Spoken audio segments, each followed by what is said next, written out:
Medina একজন সিংহ পুরুষ ছিলেন, ওনার নাম হলো আউফ ইবনে মালিক। কোন কি নাম? আউফ ইবনে মালিক। উনি নবী যখন মদিনায় তাশরিফ আনলেন, হিজরত করে আসলেন কোথায়? হযরতে আবু আইয়ুব আনসারীর বাড়িতে। তখন আউফ ইবনে মালিক নেতা কর্মী নিয়ে নবীজির সাথে সাক্ষাৎ করতে যাবেন। এই শুনছো, মক্কা থেকে নবী আইছে আমগো দেশে, কত মানুষ যাইতেছে নবীর সাথে সাক্ষাৎ করার জন্য, চল আমরাও যাই। যখন বলছে চল আমরাও যাই, নেতা কর্মীরা কো বস যাওয়া যাবে না। কেন যাওয়া যাবে না? মোহাম্মদ সন্ত্রাস। যেরকম নাউজুবিল্লাহ। কেমনে? মোহাম্মদ যদি ভালো মানুষ হইতো তাহলে মক্কার মানুষ তারে মক্কার থেকে তাড়িয়ে দিত না। এই লোক ভালো নয়, ওই লোকের সাথে সাক্ষাৎ করার কোনো দরকার নাই। তাছাড়া উনি আত্মীয়তার সম্পর্ক ছিন্নকারী। উনি মক্কায় আত্মীয় স্বজন সব কিছু রেখে ছিন্ন করে উনি একদম চিরদিনের জন্য আমগো দেশে চলে আইছে। এই লোকের সাথে কেন সাক্ষাৎ করব? এখন আউফ ইবনে মালিক এই কথাগুলোর যথাযথ কোনো উত্তর দিতে পারে নাই, তাহকিকও ছিল না, এই জন্য নবীর সাথে দেখা করতে পারে নাই। দেখা না করতে 6 বছর চলে গেছে। কয় বছর? যেরকম কয় বছর?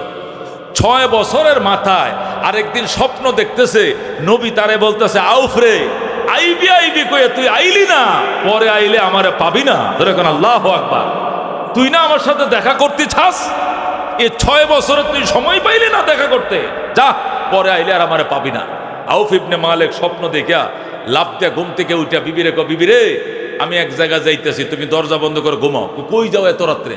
যাইতেছি একটা ভালো মানুষের কাছে, দোয়া করো আমার মনের আশা যেন পূরণ হয়। যেরকম সুবহানাল্লাহ। আউফ ইবনে মালিক বেগম রে বলল ঘুমিয়ে পড়ো। বেগম রে ঘুম পাড়ায়াম আউফ ইবনে মালিক নবীজির ঘরের দরবারে হাজির। আল্লাহু আকবার। জায়গা ফাক্কিল বাব ইয়া মুহাম্মদ, হে মুহাম্মদ ফাক্কিল বাব, গেটটা খুলো, দরজা খুলো। নবী কো মান আনতা, তুমি কে? কানা আউফ ইবনে মালিক, আমি আউফ ইবনে মালিক। যেরকম সুবহানাল্লাহ। আল্লাহ নবীর সাথে সাথে দরজাটা খুলে দিলেন। আউফ ইবনে মালিক নবীর দিকে ছায়াই রইছে, ছায়াই রইছে। নবী কো ফাদ্দল বয়, আউফ রে বসো, বসো। আউফ নবী কয়ে বসতে কয়েন না। আউফ আউফ বলে, ইয়া রাসূলুল্লাহ, আমি আপনার নূরানি চেহারাটা প্রাণ ভরে দেখালো, খোদার কসম এই চেহারা মিথ্যাবাদীর চেহারা হতে পারে না। সুবহানাল্লাহ। আউফ ইবনে মালিক প্রাণ ভরে নবীকে দেখলেন, দেখার পরে কালমা পরে মুসলমান হয়ে গেলেন। সুবহানাল্লাহ। কে গেছে? মুসলমান হয়ে গেছে। নবী কো যাও বাবা যাও। এবার আউফ ইবনে মালিক বলে, ইয়া রাসূলুল্লাহ, দুশমনের অভাব নাই, দুশমনদের কারণেই তো 6 বছর লেট হয়েছে আসতে। শুধু যদি তারা জানে আমি মুসলমান হয়েছি, আমার পিছনে লাগবে, আমার শেষবে, মারবে। এই জন্য একটা নিরাপত্তার জন্য একটা মন্ত্র শিখিয়ে দেন, যে মন্ত্রটা পড়লে আমার জীবনে সেফটি হবে। যেরকম সুবহানাল্লাহ। আল্লাহ নবী কো, আউফ চিন্তা করিস না, তোর একটা নিরাপত্তার মন্ত্র শিখাই দিতেছি, তুই বলবে আস্তাগফিরুল্লাহ ওয়া আতুবু ইলাইহি। যেরকম আল্লাহু আকবার। তুই এই মন্ত্রটা বেশি করে পড়বে, আস্তাগফিরুল্লাহ ওয়া আতুবু ইলাইহি, আস্তাগফিরুল্লাহ ওয়া আতুবু ইলাইহি। তোর একটা পশম ছিঁড়তে পারবে না। সুবহানাল্লাহ। আউফ কো, হুজুর এইটা বললইব? কো এইটা বললইব, আর কিচ্ছু লাগতো না, যা বেটা আমি বলে দিলাম। হযরত আউফ ইবনে মালিক আস্তাগফিরুল্লাহ ওয়া আতুবু ইলাইহি বলতে বলতে বাড়িতে আইছে। বেগম রে কো, দরজা খোলো, মুসলমান হয়ে গেছি। সুবহানাল্লাহ। মুসলমান হয়ে গেছে? তুমি হইবা না? কহমু বেগম মুসলমান হয়ে গেছে। যেরকম সুবহানাল্লাহ। আউফ মুসলমান, আউফের স্ত্রীও মুসলমান, তাদের একটা ছেলে আছে। কয়টা ছেলে? এই ফ্যামিলিতে একটা ছেলে, ছেলের নাম হযরতে সালেম। কি নাম? ছেলের নাম কি? আউফের ছেলের নাম কি? সালেম। সালেম রে কাফেররা যায় ধরছে, ধরে কো, সালেম তোর আব্বাই মুসলমান হয়েছে, তোর আম্মাই মুসলমান হয়েছে, তুই মুসলমান হইস না। কিয়া? তুই আমগোর সাথে থাক, তোরে আমরা সাথে করে নিয়া তোর বাবার এমন একটা শিশুনি দিমু, বেড়া মুসলমান হওয়ার স্বাদ এক করে মিটাইয়া দিমু, তোর মামেও একটা শেষা দিমু, তোর বাপের একটা শেষা দিব, তুই শুধু আমগুর লগে থাকবি। সালেম কয়, আমারে লগে নিয়ে বাপেরে শেষা দিবা? দাঁড়াও, যাও, একটু দেরি করছিলাম, আর দেরি করলাম না। বিল ফাতারে কোনা কুন্যা রওনা, নবীর দরবারে যায়, দেরি করেন না, গোসলটা করি আইছে, শুধু কালমাটা ভরান। যেরকম সুবহানাল্লাহ। হযরত সালেম সোজা গেছে নবীর কাছে, যায় বলে, ইয়া রাসূলুল্লাহ, আমার আব্বা এবং আমার আম্মা তারা দুইজনে মুসলমান হয়ে গেছে, আমি বাকি ছিলাম, দুশমন ওঁত পেতে রইছে, কোন সময় মেরে ফেলে জানি না, কালমা পরান, মরলেও মুসলমান হয়ে কবরে যাব। সুবহানাল্লাহ। আল্লাহ নবী সাল্লাল্লাহু আলাইহি সাল্লাম সাথে সাথে সালেমরে কালমা পড়া দিছে। আর কয়, সালেম ভয় পাইস না, তোর বাবারে যে মন্ত্র শিখাইছে এই মন্ত্রটা তোরেও শিখাই দেই, বেশি বেশি পড়বা, আস্তাগফিরুল্লাহ ওয়া আতুবু ইলাইহি। বলেন সুবহানাল্লাহ। আত্মক সমস্যা নাই, কোনো সমস্যা নাই বেটা, তোর বাপেরও এই কালমা, তোর মারও শিখাইছে এটা, তোরও এটা, ইস্তেগফার বেশি করে করবে, কিচ্ছু ক্ষতি করতে পারবো না দুশ্মন। বাবা মা ছেলে ফ্যামিলি মেম্বার কয়জন? 3 জনই মুসলমান হয়ে গেছে। রুহুল মানিওয়ালা লেখে, তফসির রুহুল মানিওয়ালা লেখে, আরেকদিন হযরতে আউফ তার ছেলে সালেম রে মদিনার বাজারে পাঠাইছে বাজার করার জন্য। পুত্রে টাকা লয়ে যা, জলদি মূলা আনবে, কলা আনবে, সিম আনবে, লাউ আনবে, মাছ আনবে, গুছে এইগুলো নিয়ে সন্ধ্যার আগে বাড়িতে বি, জলদি। অন্ধকার হওয়ার আগে বাড়িতে আবি, অন্ধকার হয় না জানো, দুশ্মন কিন্তু উৎপাইতে রইছে। সালেম কো ঠিক আছে বাবা, জামু আর আমু। হযরতে সালেম রাদিয়াল্লাহু তাআলা আনহু হাত বড়ে বাজার করে মদিনার অভিমুখে রওনা হইছে। সন্ধ্যা হয়ে গেছে। ওই বেঈমানরা, সন্ত্রাসীরা, দুশ্মনরা উঁত পেতে রইছে। খেজুর বাগান পার হয়ে যখন আসতেছে, পিছন দিয়ে দৌড়ায় 10 জন আইছে। কয়জন? জোরে কোন কয়জন? 10 জন সন্ত্রাস আইসা হযরতে সালেম রাদিয়াল্লাহু তাআলা আনহুর পিছন দিয়ে এসে চোখটি বাঁধছে। কি বাঁধছে? চোখ বাঁধছে, মুখ বাঁধছে, বান্দিয়া হাতটি নিয়ে পিছন দিয়ে বাঁধছে, বাই দিয়া হাট বাজারগুলো সব নিয়ে গেছে। এরপরে তারা অপহরণ করে ওই মরুভূমির মাঝখানে নিয়া মাটির তোলে, মাটির নিচে যে ঘর, আন্ডারগ্রাউন্ড ঘরের ভিতরে ঢুকাইছে, ঢুকায় লকাফে। তোর আল্লাহর কোনো টাইম নাই বেটা, দেখ কি লম্বা কিরিছিল যে একটা কূপ দিমো।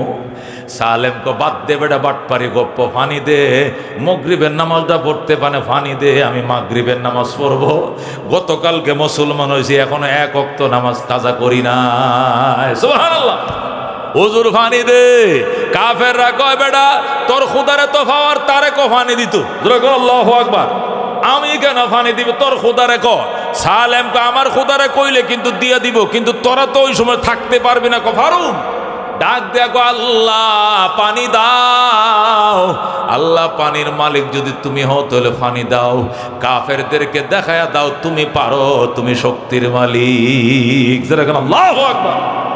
মেরে ভাই দুস্থ বুজুর্গ যেই মাত্র বলছে আল্লাহ তুমি যদি শক্তি না দেখাও তাহলে তারা তোমাকে বিশ্বাস করবে না, অবহেলা করবে, তোমার মান যাবে, সম্মান যাবে। আল্লাহ তুমি দয়া করে শক্তি দেখাও, দাও দাও, তুমি বৃষ্টি দাও, পানি দাও। আল্লাহ পারে কিনা? পারে কিনা? আল্লাহু রব্বুনা মুহাম্মদ নাবিয়ুনা নাহনু মুতিয়ুহুমা নাহনু কুল্লুনা হিজবুল্লাহ লা নাখাফু ইল্লাল্লাহ ওয়া তাসিম বিহাবলিল্লাহ মুজাহিদ ফি দীনিল্লাহ আল জিহাদ সাবিলুনা নুকিমু ফি দীনিল্লাহ লা ইলাহা ইল্লাল্লাহ নুকিমু ফি দীনিল্লাহ লা ইলাহা ইল্লাল্লাহ লাইসাল মুলকু লিল-যালিম ওয়ালাল মুলকু লিল-খাইন লা নাখাফু আমেরিকা ওয়ালা নাখাফু রাশিয়া। ঠিক কি না? এলাউদ্দিন কসদুনা আল্লাহু রব্বুনা মুহাম্মদ নবিয়ুনা নাহনু মুতিয়ুহুমা নাহনু কুল্লুনা হিজবুল্লাহ লা নাখাফু ইল্লাল্লাহ ওয়া তাসিম বিহাবলিল্লাহ মুজাহিদ ফি দীনিল্লাহ আল জিহাদ সাবিলুনা নাহনু কুল্লুন যুল ইসলাম কানুনুহু আল কোরআন। ঠিক কি না? নাহনু কুল্লুন যুল ইসলাম কানুনুহু আল কোরআন। قال الله في القرآن الملك للرحمن الملك للرحمن نقيم في دين الله لا إله إلا الله نقيم في دين الله لا إله إلا الله ليس الملك للظالم ولا الملك للخائن لا نخاف إسرائيل ولا نخاف إنديا। কথা কোন ঠিক কি না? লা নাখাফু ইন্ডিয়া ওয়ালা নাখাফু ইসরাইল ইলাওয়াদ্দিন কসদুনা আল্লাহু রাব্বুনা মুহাম্মদ নবিয়ুনা নাহনু মুতিয়ুহুমা নাহনু কুল্লুনা হিজবুল্লাহ লা নাখাফু ইল্লাল্লাহ ওয়া তাসিম বিহাবলিল্লাহ মুজাহিদ ফি দীনিল্লাহ আল জিহাদ সাবেলনা আল জিহাদ সাবেলনা নারে তাকবীর নারায়ে তাকবীর আল কোরআনের আলম আল হাদিসের আলম ইসলাম ও মুসলমান জিন্দাবাদ জিন্দাবাদ ইসলাম ও মুসলমান ইহুদি নাসারা বেঈমান নিপাত যাক ইহুদি নাসারা বেঈমান নারায়ে তাকবীর মেরে ভাই দুস্থ বুজুর্গ হযরতে সালেম যখন বলছে আল্লাহ এদের কাছে ওযুর পানি চাইছিলাম নামাজ পড়ার জন্য আমার সাথে যারা মশকরা করছে আর বলে তোর খোদারে পানি দিত তুমি তো পানির মালিক আল্লাহ তুমি তো আকাশ থেকে বৃষ্টি দাও আল্লাহ বৃষ্টি দাও সাথে তুফান দিও কাফেরদেরকে বিতাড়িত করো মদিনার জমিনকে সায়রাব করে দাও সুবহানাল্লাহ সালেম যেই মোনাজাত করছে সাথে সাথে ঝড় বৃষ্টি ঠাডা এমন ভাবে আসা শুরু হয়েছে কাফেররা পলাইছে আল্লাহু আকবার সব কাফেররা পলাইছে এমন বৃষ্টি দিছে মদিনার তলায় গেছে বৃষ্টির পানিতে হযরতে সালেম বলে কাফেররা তো ফলাইছে একটাও নাই লুঙ্গি তুয়ে ফলাইছে আমার যারা ডিউটির জন্য রামদালয়ে কারইছিল কিরিসলিয়া সাকুলিয়া এটা যে কে কোন দিক গেছে কোনো উস নাই গেলে আয় বেডা মোহাম্মদের খোদার গজব আইসে গেছে আয় রে আয় গেলে আয় কই যে দুটটা দিছে যে যেদিক পারে এদিক পলাইছে সালেম গো ভাই কই যাও কয় ভাই যাইতেছি দাঁড়া যাইছা কয় না এখানে থাকা যাইব না গজব আইসে গেছে আল্লাহু আকবার এমন বৃষ্টি হয়েছে মদিনায় বৃষ্টি নেমে গেছে সালেম বৃষ্টির পানি দিয়ে ওযু বানায় নামাজ পড়ছে সুবহানাল্লাহ এরপরে গিরিলে ধরে টান দিছে টাস করে গিরিল খুলে গেছে দৌড়ায় বের হয়ে অন্ধকারের মধ্যে মদিনার রাস্তা চিনে না সালেম কান্দে আল্লাহ আমার চোখ বেঁধে অপহরণ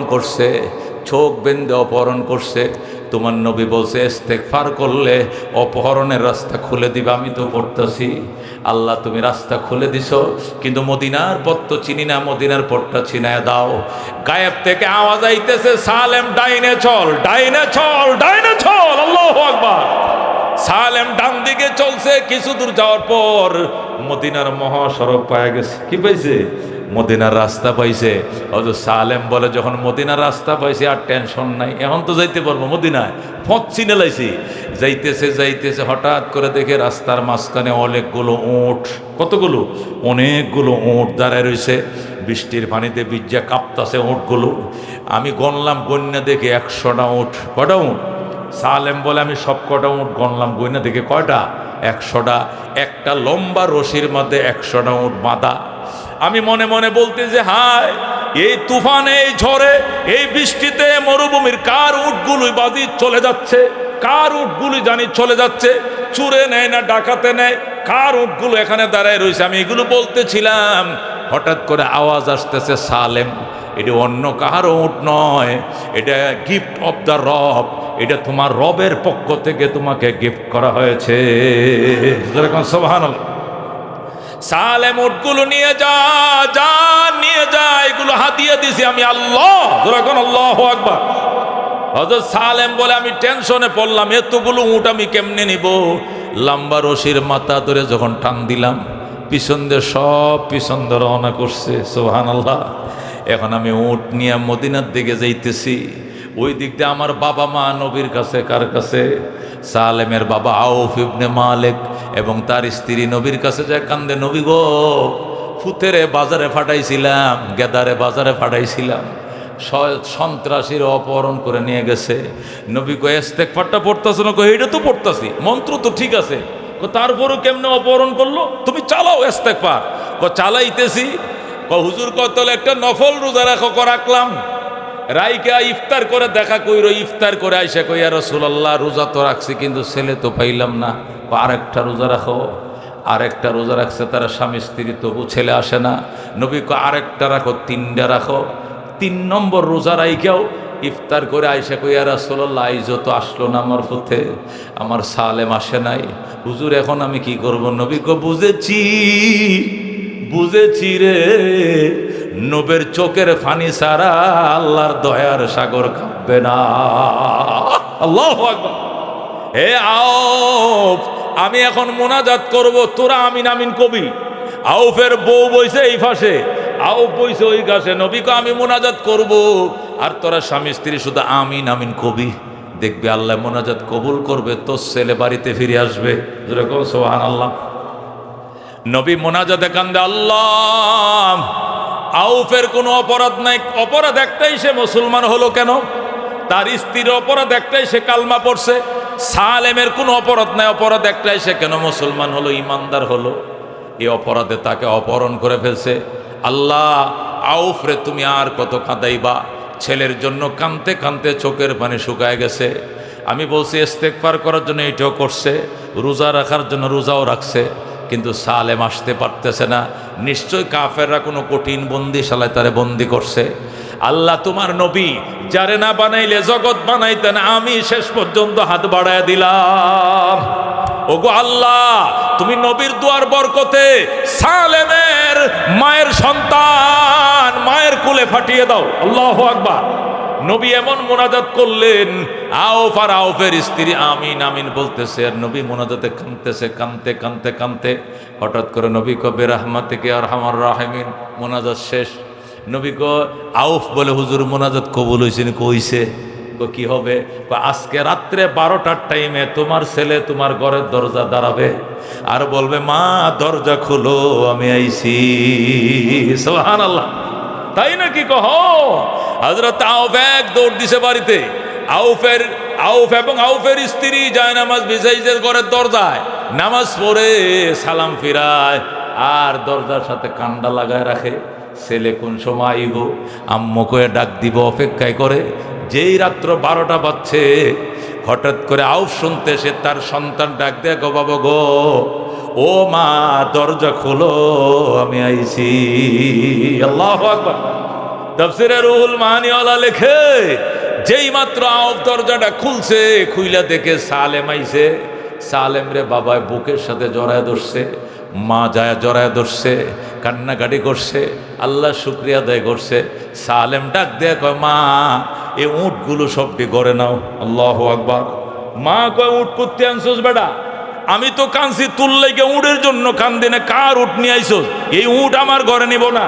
সালেম কয়, মা আমি কাহারও উট চুরি করে আনি নাই, এটা আমার আল্লাহ আমাকে গিফট দিছে, হাদিয়া দিছে। সুবহানাল্লাহ। তুমি নাও। আউফ বলে, কয় আমি নিমু না। আউফের স্ত্রী কয়, আমিও নিব না, নবীর দরবারে চলো। নবী যদি ঘরে উঠাইতে বলে তাহলে ঘরে উঠাবো, নতুবা উঠাবো না। এখন তারা মা ফুত তিনজনে নবীর দরবারে উট নিয়ে গেছে। যায় বলে, ইয়া রাসূলুল্লাহ, আমার সালেম আইছে। নবী কয়, কোথায় সালেম? ওই যে সালেম। নবীজি সালেমকে বুকের সাথে জড়ায় কয়, সালেম রে, জীবনেও আসতে পারতি না, নবীর চোখের পানির বরকতে আল্লাহ তোরে মায়ের চেহারা দেখাইছে। নবীর মুনাজাতের বরকতে বেটা বাপ মা চেহারা দেখছো, শুকরিয়া আদায় কর। হুজুর আমি আল্লাহকে শুকরিয়া আদায় করি। আল্লাহ, তুই এই উটগুলো কার থেকে আনছোস? হুজুর আমি কারো উট চুরি করে আনি নাই, আমি যখন আসতেছিলাম তখন রাস্তায় উটগুলো দাঁড়ায় রইছে, গায়েব থেকে আওয়াজ আসতেছে, নিয়ে যা নিয়ে যা, এই জন্য আমি নিয়ে আইছি, আল্লাহ আমার দিছে। নবী কয়, তুই কেমনে বুঝোস? আমি গায়েব থেকে আওয়াজ শুনছি, এরপরে আনছি, এমনি আনি নাই। নবী কয়, ঠিক আছে, আমি ট্রাই করতেছি, আমি জিবরাইলে ডাকি। নবী মিস কল দিছে, জিবরাইল জলদি আসো, সালেমের উটগুলো কি চুরির উট নাকি আল্লাহ তারে গিফট করছে আমাকে জানায় দাও। আল্লাহু আকবার। যখন নবী ফোন করছে, জিবরাইল আসো, আল্লাহ থেকে খবর নিয়ে আসো, এই উটগুলো সালেমের জন্য বৈধ নাকি অবৈধ আমার জানায় দাও। সাথে সাথে সূরা তালাকের 2 নম্বর আয়াতের শেষ অংশটুকু নিয়ে জিবরাইল সাথে সাথে হাজির হয়ে যায়। জিবরাইল এসে কই, ইয়া রাসূলুল্লাহ, এখানে কি কোনো সন্দেহ আছে নাকি? একটু সন্দেহ ঢুকছে। কই, কি সন্দেহ? এই যে উটগুলো আনলো, এটি কার উট আনছে? জিবরাইল কই, কোনো সন্দেহ নাই, এই উটগুলো আমার আল্লাহ সালেমকে হাদিয়া দিয়েছে। সুবহানাল্লাহ। নবী ডাক দেয়া কই, এটা কি তোর কথা না আল্লাহর কথা? কয়টা আল্লাহর কথা। কত আয়াত কোথায়? কয় আয়াত আছে। কয় নম্বরে লাগাবো? কয়টা সূরা তালাকের 2 নম্বর আয়াতের শেষ দেয়া জয়েন হবে। জোরে কও আল্লাহু আকবার।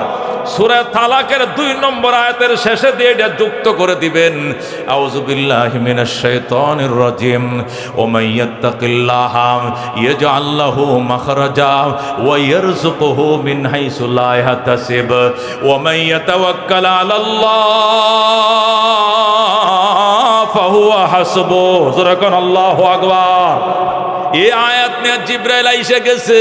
আল্লাহ ডাক দেখো, মাইয়াত্তাকিল্লাহা, হে আউফ ইবনে মালিক, হে সালেম, হে আমার নবী, হে সালেমের আম্মা, তোমাদেরকে বলছি শোনো, যারা আল্লাহর উপরে তাওয়াক্কুল করবে, আল্লাহর উপরে ভরসা করবে, আল্লাহর ভয় অন্তরে জায়গা দেবে, ইস্তেগফার বেশি করবে, তার জন্য 2টা পুরস্কার। কয়টা পুরস্কার? 1 নম্বর, ইয়াজআল্লাহু মাখরাজা, তার রাস্তা যত বন্ধ করুক, যাতে যত বড় অপহরণই তারে করুক না কেন, যত বন্দিশালাই তাকে গৃহবন্দী করুক না কেন, ইয়াজআল্লাহু মাখরাজা, আমি আল্লাহ তার রাস্তা খুলে দেব। সুবহানাল্লাহ।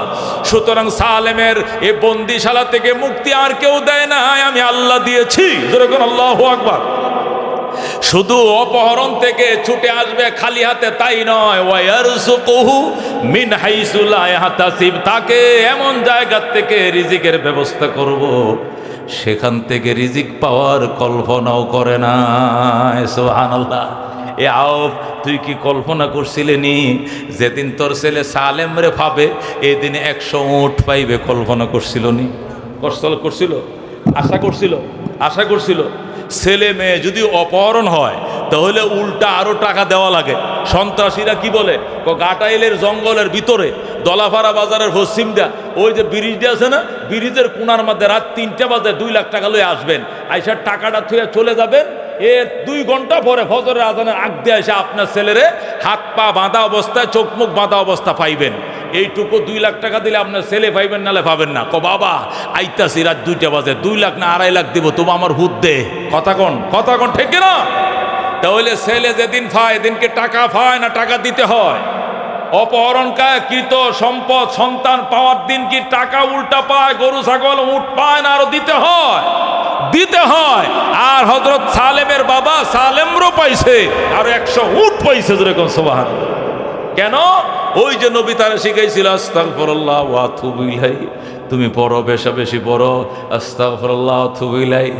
আউফ ইবনে মালিক খুশিতে সিজদায় পড়ে গেছে। সালেম কয়, ইয়া রাসূলুল্লাহ, আমার বাবা যেহেতু প্রথম উটগুলো গ্রহণ করতে চায় নাই, আপনি জিব্রাইলকে এনে ফতোয়া দেওয়ার পরে উটগুলো গ্রহণ করছে, এই জন্য সবটি উট আমার বাবারে দিব না, 50টা আপনারা দিলাম আর 50টা আমার বাবার মায়ের দিলাম। যেরকম সুবহানাল্লাহ। নবী কন্যা, তুই যদি না দিতে তাহলে আমি ছায়া হইল নিতাম। যেরকম সুবহানাল্লাহ। তুই খুশি দিয়ে লাইছস, নিসপুনলি ও নিসপুনলি আবওয়াইকা, অর্ধেক আমার অর্ধেক তোর পিতামাতার। যেরকম আল্লাহু আকবার। মেরে ভাই ও দোস্ত বুজুর্গ, এই জন্য কি বুঝলাম? আল্লাহ নবী বলে, মাল্লাজিমাল ইস্তেগফার, ওই যে হাদিসটা, মাল্লাজিমাল ইস্তেগফার, যে ইস্তেগফারকে আঁকড়িয়ে ধরবে 3টা পুরস্কার। 1 নম্বর হলো জাআলাল্লাহু লাহু মিন কুল্লি যিকিন মাখরাজা, আল্লাহ তাকে সমস্ত সংকীর্ণ পথ তার জন্য খুলে দিবেন। 2 নম্বর, মিন কুল্লি হাম্মিন ফারাজা, সকল দুশ্চিন্তা থেকে তারে মুক্তি দিবেন। 3 নম্বর, ওয়ায়ারযুকুহু মিন হাইসু লা ইয়াহতাসিব, এমন জায়গা থেকে তাকে রিজিক দেবেন সেখান থেকে রিজিক পাওয়ার কল্পনাও করে নাই। কথা কোন ঠিক কিনা? সালেমের বাবা কি কল্পনা করছিল যেদিন সালেমরে পাবে ওই দিন 100 উটও পাবে? কল্পনা করছে? কে দিছে? আল্লাহ। জোরে এখন আল্লাহু আকবার। এই জন্য মেরে ভাই দোস্ত বুজুর্গ, ইস্তেগফার করো। কোনো ওলি হয় নাই, কোনো বুজুর্গ হয় নাই, কোনো নবী হয় নাই, কোনো সাহাবী হয় নাই ইস্তেগফার ছাড়া। কথা কোন ঠিক কিনা? হযরত ইমাম আহমদ ইবনে হাম্বল রাহমাতুল্লাহ আলাইহি কিতাব লেখছেন ফজিলাতুল ইস্তেগফার লি আহমদ ইবনে হাম্বল। যেরকম আল্লাহু আকবার। ফজিলাতুল ইস্তেগফার লি আহমদ ইবনে হাম্বল। আহমদ ইবনে হাম্বল রহমতুল্লাহ আলাই ইস্তেগফারের ফজিলত সম্পর্কে কিতাব লিখছেন। এখানে আমি যে হাদিসগুলো বলছি, আয়াতগুলো বলছি, সবগুলো তিনি লিখছেন। এই কিতাবটা আমি পাইছি মসজিদে নববীর ওই কুতুবখানার মধ্যে, ওই কিতাবটা পাইছি। এটা বাহিরে পাওয়া যায় না। বাদশাহ ফাহাদ ইবনে আব্দুল আজিজ এটা ছাপায়া দিছে, ওই লাইব্রেরিতে, মদিনার লাইব্রেরিতে পাওয়া যায়। ফজিলাতুল ইস্তেগফার লি আহমদ ইবনে হাম্বল।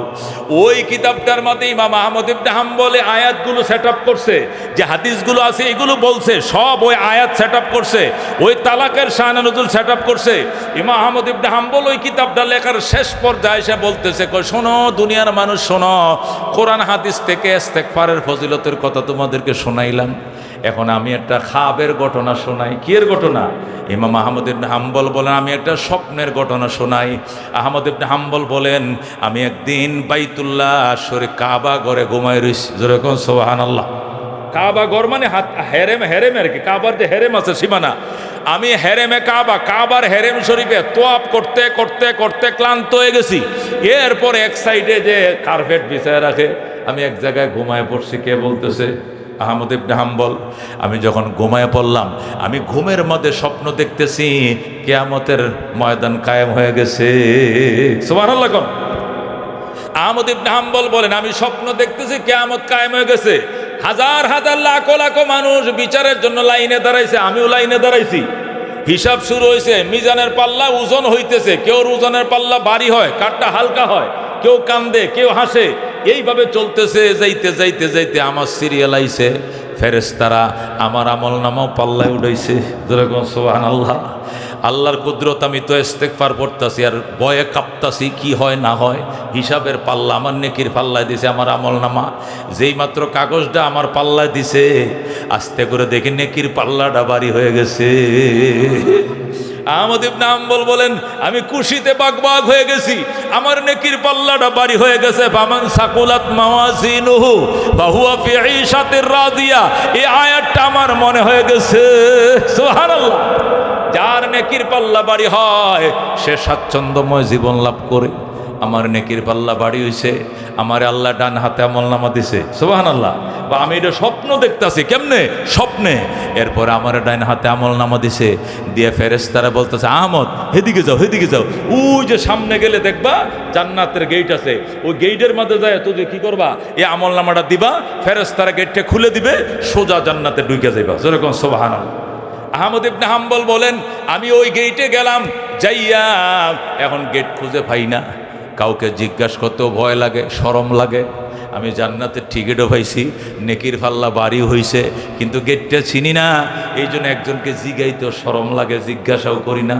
অনেকক্ষণ মনে মনে ঘুরছি গেটটা পাই কিনা, কিন্তু গেট পাই না। আবার ঘুরে আসছি ওই ফেরেশতার কাছে, আয়া বলছি, ভাই গেটটা তো পাইলাম না, গেট তো পাইলাম না। কাহারে বাবা, একজনকে জিজ্ঞেস করলে তো পাও। ও সামনে যাও, ওই যে নারকেল গাছ দেখা যায়, ওই গাছের নিচে দেখো একটা লোক বসা আছে, নিচের দিকে মাথাটা নিচু করে বসে রয়েছে। এই লোকটার কাছে যাইবা, যায় সালাম দিবা, সালাম দিয়ে জিজ্ঞেস করবা, আইনা বাবুল জান্নাহ, জান্নাতের গেট কোন দিকে, দেখায়া দিবে, সোজা জান্নাতে ঢুকে যাইবা। সুবহানাল্লাহ। মেরে বায়া দোস্ত বুজুর্গ আহমদ ইবনে হাম্বল বলেন, আমি ওই গাছের নিচে গেলাম, যায় দিকে একটা লোক নিচের দিকে ছায়া বসে রইছে। আমি তাকে সালাম দিলাম, সালাম আলাইকা শেখ, সালাম আলাইক, সালাম আলাইকা শেখ, সালাম দিলাম। ওই লোকটা আমার দিকে তাকাইলো, তাকায় আমার দিকে তাকায় হাসি দিল। সে যখন আমার দিকে তাকায় হাসি দিল, আমিও তারে চিনছি, সেও মনে হয় আমার চিনে থাকতে পারে। সুবহানাল্লাহ। সে আমার চিনে কিনা জানি না, কিন্তু আমি তারে চিনছি। চিনার পরে বলছে, আইনা বাবুল জান্নাত, জান্নাতের গেটটা কোন দিকে? সে আমারে বলে, তুমি কি জান্নাতের গেট পাচ্ছ না? আমি বললাম, না, আমি জান্নাতের গেট পাচ্ছি না। জান্নাতের গেটটা কোন দিকে? এই কোন দিকে বলার সাথে সাথেই পাঁচটায় কাজা। আমি ঘুম থেকে জেগে গেলাম, আমার ঘুম ভেঙে গেল, স্বপ্ন শেষ। আহারে। ইমাম আহমদ ইবনে হাম্বল বলে, এখন খালি গেটটা দেখায় দিবে আর আমি ঢুকমু, এর মধ্যে স্বপ্নটা কে গেল, ভেঙ্গে গেল। হায় হায়, আহমদ ইবনে হাম্বল বুকের মাথায় থাপাইতেছে, মাথায় থাপাইতেছে, কি সর্বনষ্ট হইল। আইরে, আর 2 মিনিট যদি স্বপ্নটা দীর্ঘায়ী হইতো, তাহলে জান্নাতের গেটটা দেখতাম। সুবহানাল্লাহ। আহমদ ইবনে হাম্বল কর, ঠিক আছে, তোরে আমি সিন্না রাখছি বেটা, তোর চেহারাটা আমার মনে আছে, তোরে কোথায় যেন দেখছিলাম, তোর ঠিকানাটা রাখছিলাম, খাতাটা দেখে লই। আহমদ ইবনে হাম্বল ডায়েরি খুলছে, খুললে ওই লোকটার ঠিকানা বাইর করছে, ওরে চিনছে, ওর ঠিকানা বাইর করছে, ওর বাড়ি মিশর। যেরকম সুবহানাল্লাহ। কোথায়? ওনার বাড়ি মিশর। আহমদ ইবনে হাম্বল কয়, সেখান থেকে ওই বাইতুল্লাহ থেকে উট চালাইলাম, মিশরে রওনা করলাম, হেডের খুঁজে বাইর করমু, যে আমারে জান্নাতের গেট দেখায় দেবে। এই লোকটা সাধারণ কোনো আল্লাহর ওলি না, নিশ্চয় বিখ্যাত আল্লাহর ওলি, বুজুর্গ হবে। ওরে দেখার জন্য হেরেম শরীফ থেকে রওনা করছি 6 মাস। কয় মাস? 6 মাস লাগছে তারে খুঁজে বাইর করতে। গেছি মিশরে, যায় দেখি এক দোকানে হোটেল, কি হোটেল, হোটেলে যায় দেখি তুন্দুল রুটি বানায়। কি বানায়? তুন্দুলের কারিগর। এই তুন্দুল রুটি ছিলেন দলাপাড়া বাজারে বানায়, বানায়। আমগো টাকা আছে, দলাপাড়া না হইলো গাটাইল তো আছে, ওই যে চুলার ভিতরে যায় দেয়, যে কাটি দিয়ে বাইর করে, আছে না ও তুন্দুল। দলাপাড়ায় আসছে, সুবহানাল্লাহ কন। এখন আর দলাপাড়া নাই, সামনে সাগর দিকে দলাপাড়া, এটা থানা হওয়ার সম্ভাবনা আছে কিনা? এটা উন্নত হয়ে গেছে অনেক। মেরে ভাই দোস্ত বুজুর্গ, আহমদ ইবনে হাম্বল রহমতুল্লাহ আলাইহি বলে, এটা ঠিকানা, যে ঠিকানা দিছে ঠিকানা মতো যায় বাইর করে দেখি এটা তো বাড়ি না, এটা যায় এটা হোটেল। যায় দিয়ে ওই লোকটা রুটি বানায়। কি বানায়? আমি বললাম, তাল এদিকে আসো, তোমার নাম কি? অমুক। কহ, আমার নাম অমুক। তোমার এই ঠিকানা কহ, তুমি কি করো? আমি গরিব মানুষ, আমি হোটেলে রুটি বানাই, বেতনভুক্ত কর্মচারী, মাসে বেতন দেয়া সংসার চালাই। তুমি কি ইবাদত করো? কর, নামাজের টাইমে নামাজ পড়ি, রোজারটাকে রোজা রাখি, হজ করছি, যাকাতও দেই, নবীরও স্বপ্ন দেখছি, জান্নাতও দেখছি। যেরকম সুবহানাল্লাহ। আল্লাহ আমার মনের সব আশা পূরণ করছে। ইমাম আহমদ ইবনে হাম্বল কয়, ভাই তোমারে দেখার জন্য আমি অনেক দূর থেকে আইছি, তুমি কোনো কথা গোপন করিও না, সব কথা আমারে বলবানি। বলবো তুমি কি আমল দিয়া এত বড় বুজুর্গ হইছো? ইমাম আহমদ ইবনে হাম্বল জিজ্ঞাসা করছে, কোন আমল দিয়া এত বড় বুজুর্গ হলে? লোকটা ডাক দেখ, আমি রুটি বানাই আর আমার জবান চালু আছে আস্তাগফিরুল্লাহ ওয়া আতুবু ইলাইহি। সুবহানাল্লাহ। আমি রুটি বানাই আর আমার জবানে তসবিহ একটাই, আস্তাগফিরুল্লাহ আল্লাযী লা ইলাহা ইল্লা হুয়াল হাইয়ুল কাইয়্যুম ওয়া আতুবু ইলাইহি। এই জন্য আমাকে আল্লাহ রাব্বুল আলামিন মুস্তাজাবুদ দাওয়াত বানাইছে। সুবহানাল্লাহ। কোন আল্লাহ আমারে মুস্তাজাবুদ দাওয়াত বানাইছে। জীবনে যত জিনিস চাইছি সব আমার আল্লাহ আমারে দিছে। যারা কোন সুবহানাল্লাহ। আহমদ ইবনে হাম্বল কয়, তোমার কি সব আশা পূরণ হয়েছে? কয়, জীবনে সব আশা পূরণ হয়েছে। কি আশা? কয়, মক্কা গেছি, মদিনা দেখছি, রওজা দেখছি, মুসা নবীর মাজার দেখছি, ইমাম শাফির মাজার দেখছি, এই দেখছি, ওই দেখছি, নবীর স্বপ্ন দেখছি, রওজা দেখছি, হজ করছি, যাকাত দিছি, সব করছি। আর কোন আশা বাকি আছে? কয়, কিচ্ছু বাকি নাই। আহমদ ইবনে হাম্বল বলে, একটা আশাও কি তোর বাকি নাই? কয়, একটা বাকি আছে। কয়, কোনটা? কয়, 40 লক্ষ হাদিস মুখস্থ একজন ইমাম, ওই ইমামের নাম হলো আহমদ ইবনে হাম্বল। এই লোকটারে দেখার বড় শখ আছিল জীবনে, কিন্তু দেখতে পারি নাই, কারণ রুটি বানাই গরিব মানুষ, ছুটি পাই না, হোটেলওয়ালা আমারে ছুটি দেয় না। যদি ছুটি পাইতাম, এখান থেকে লোকটারে পাইতে একটু দেরি লাগবে, 1 মাসের পর যাইতে হবে। একটা আশা আমার বাকি আছে, আহমদ ইবনে হাম্বল দেখতে পারি নাই, 40 লক্ষ হাদিস মুখস্থ। সুবহানাল্লাহ। এই লোকটারে দেখাই, এইটাই আমার শেষমেশ আশা, এইটাই বাদ, আর সব আশা পূরণ হইছে। আহমদ ইবনে হাম্বল কয়, বেটা এইটাও তো আল্লাহ আজকে তোর পূরণ করে দিছে। সুবহানাল্লাহ। এইটাও তোর পূরণ হয়ে গেছে। এখন রুটির মেকারে কয়, এইটা কেমনে পূরণ হইল? কয়, আনা আহমদ ইবনে হাম্বল, আমি আহমদ ইবনে হাম্বল। জোরে কোন সুবহানাল্লাহ। رزينا قسمة الجبار فينا لنا علم وللأعداء مال فإن المال لا يفنى عن قريب وإن العلم يبقى لا يزال لقد زان البلاد ومن عليها إمام المسلمين من أبو حنيفة فما في المشرقين له نذير ولا في المغربين ولا بكفر. سبحان الله.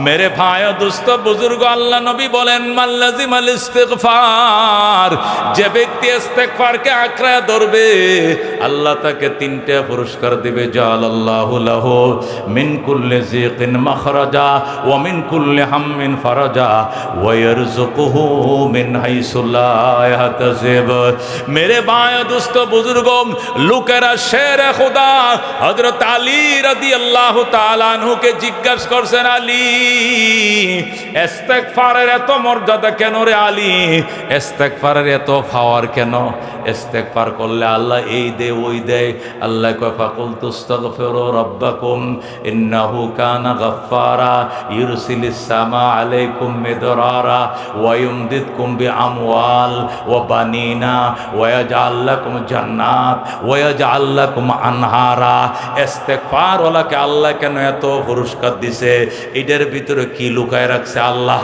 হযরতে শের খোদা আলী কয় বুঝো না বুঝবা না আনা মদিনাতুল ইলমে নবী বলছেন আনা মদিনাতুল ইলমে আলিয়ুন বাবুহা আমি ইলমের মহানগরী আর আলী হইল এই মহানগরের প্রধান ফলক গেট গেট গেট জোরে কোন আল্লাহু আকবার এটা শেরে খোদা আলী জানে আর কেউ জানে না এই জন্যই তো আপনার দরবারে আসছি বলেন আলী ইস্তেগফারের এত পাওয়ার কেন আল্লাহ নবী সাল্লাল্লাহু আলাইহি সাল্লাম বলেন আমি তোমারে জিজ্ঞাসা করি আয়াতুল কুরসির এত পাওয়ার কেন যেরকম সুবহানাল্লাহ আয়াতুল কুরসির পাওয়ার যে কারণে ইস্তেগফারের পাওয়ার একই কারণে যেরকম সুবহানাল্লাহ ওই লোকটাকে আমি তো এইটাও বুঝি না আয়াতুল কুরসির পাওয়ার কি কারণে হযরত আলী বলেন আয়াতুল কুরসির ভিতরে ইসমে আজম লুকায় আছে যেরকম সুবহানাল্লাহ কি আছে আয়াতুল কুরসির ভিতরে ইসমে আজম আছে ওই ইসমে আজমটা ইস্তেগফারের ভিতরে আছে যেরকম আল্লাহু আকবার এখন লোকটা জিজ্ঞেস করে আলী ইসমে আজমটা কোনটা হযরত আলী বলেন ওয়া হুয়াল হাইয়ুল কাইয়ুম যেরকম আল্লাহু আকবার আল্লাহু লা ইলাহা ইল্লা হুয়াল হাইয়ুল কাইয়ুম চিরঞ্জীব চিরজীবী এটা হলো ইসমে আজম যেরকম আল্লাহু আকবার এটা আয়াতুল কুরসির মধ্যে আল্লাহু লা ইলাহা ইল্লা হুয়াল হাইয়ুল কাইয়ুম এটা যেরকম আছে আস্তাগফিরুল্লাহ আল্লাযী লা ইলাহা ইল্লা হুয়াল হাইয়ুল কাইয়ুম বিকল আছে যেরকম সুবহানাল্লাহ ওই সাহাবী জিজ্ঞাসা করে আলী হাইয়ুল কাইয়ুম যে ইসমে আজম এটা তুমি কেমনে বুঝ